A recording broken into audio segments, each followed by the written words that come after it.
Now we have discussed about the synthetic fiber. Let us just quickly see the plastic. Now where do we see plastics? Plastics are really associated with us in everyday basis. So if you look at around yourself, you will be able to see a lot of things which are made up of plastics. Whether you talk about your bottles, you talk about the storage jars in your kitchen, you talk about a bucket, you talk about a table, chair, you think of a comb, plastic bags, polythene bags, dustbins, pens, everything is made up of plastic. So it plays a very important role in our day-to-day life. So we are going to talk about some of the characteristics of plastics and their pros and cons.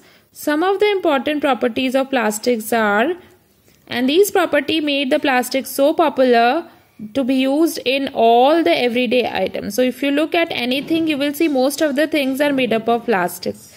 Because plastics are very easily moldable to different shapes and they are quite flexible. So if you look at your multimeter in your lab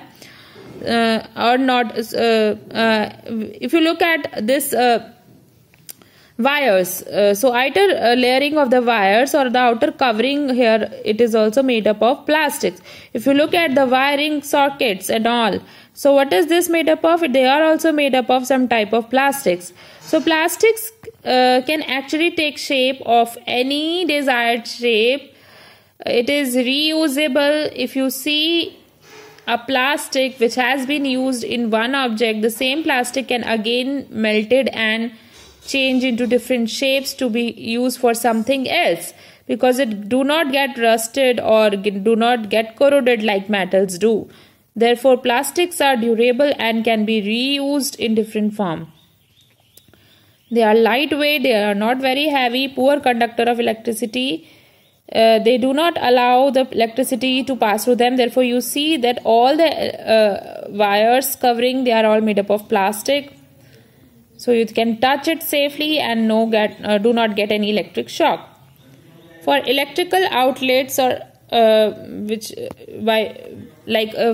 these electric caps, safety caps, they are made up of plastics. So being poor conductor, they will not allow the electricity to pass and very less risk of getting electric shock. Some are heat resistant. Now some are even do not allow heat to affect them. They do not get deformed in the presence of heat. Now this is true for, not true for all plastic, it is true for only some plastic. For example, it is true for Bakelite. So Bakelite is one such plastic which is heat resistant. Melamine is also heat resistant. You would have seen that there are some dinner sets or which are made up of melamine. If you heat melamine vessel, they do not get melted and they do not get deformed. In fact, that is why for a lot of utensils which are used for cooking purposes, for example, the fry pan, they also use these kinds of plastic. So even the fry pan is put on the oven and oven is burning, the handle should not be hot. So we can hold the handle comfortably, and that is why the handle is often made up of heat resistant type of plastics. So this property of plastic make it more really popular even inside the kitchen for various utensils, plates, spoon, fork and crockery items, handles, everywhere you can see the plastics. Another very important property is that it do not react with water or air. So plastic are very non-reactive. They do not have a tendency to reacting with other chemical substances to form something new product. So that tendency is not there, and that is why plastic contain it is very safe for storing food product. Because you do not want that this composition can change. So we want it is made up of such a kind of material which do not react easily with other chemicals. So that is true for plastic, and that is why it is often used for storage. Now durable, they last for a longer time, and one first reason is that no rusting happen in case of plastics. No corrosion happen in case of plastic. So that is also a very big advantage, because if you think of anything for example iron or copper, or if you leave them outside for a long time, they are continuously get exposure to air, and whenever there is an settlement of moisture, they tend to get rusted over their surface. So any risk like that is not happen in case of plastic. They are so flexible that they can be changed into different shape and then can even form thin wire and sheets. So because of so many properties and flexibility, plastics are very popular for making items in our day-to-day. They can have a variety of colors. So let us now see the different type of plastic, because plastics we have many types and with many properties. So there are two type of plastics. One is thermoplastic. Thermo means heat.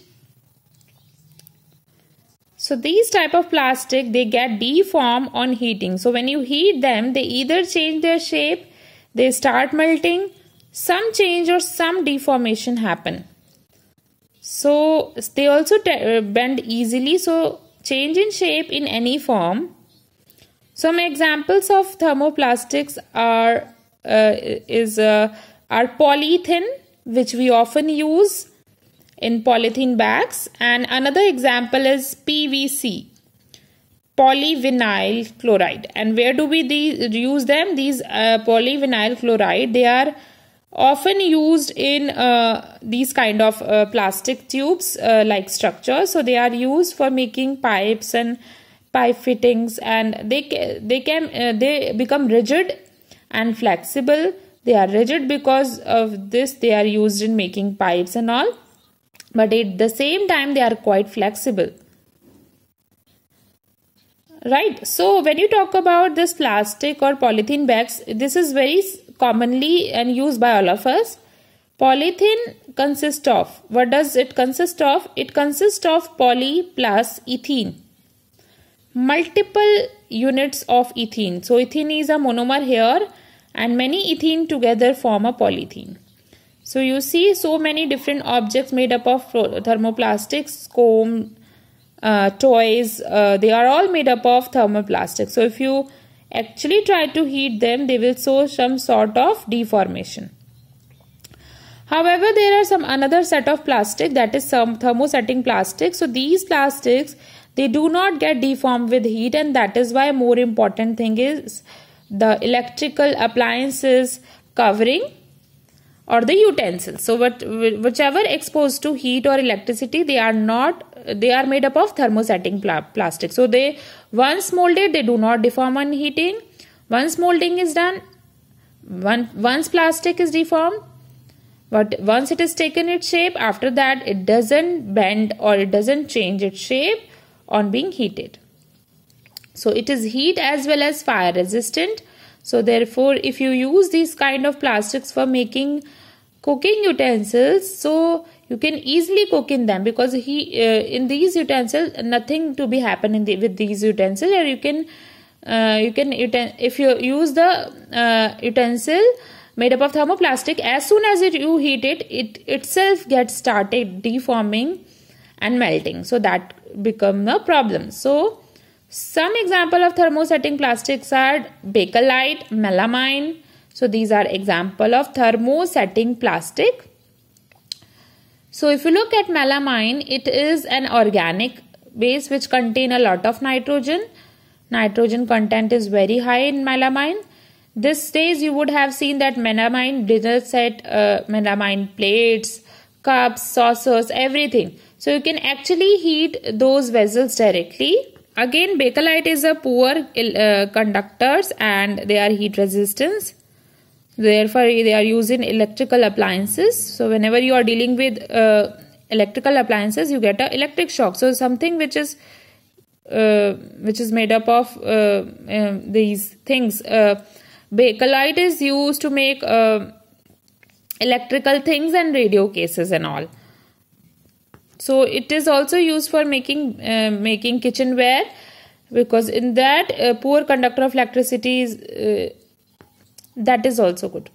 So if you look at these kinds of plastic, they are very durable plastic, and when you talk about melamine, it contain nitrogen. So you might say that in case of melamine, it contain nitrogen, and it is also a nutrient plant.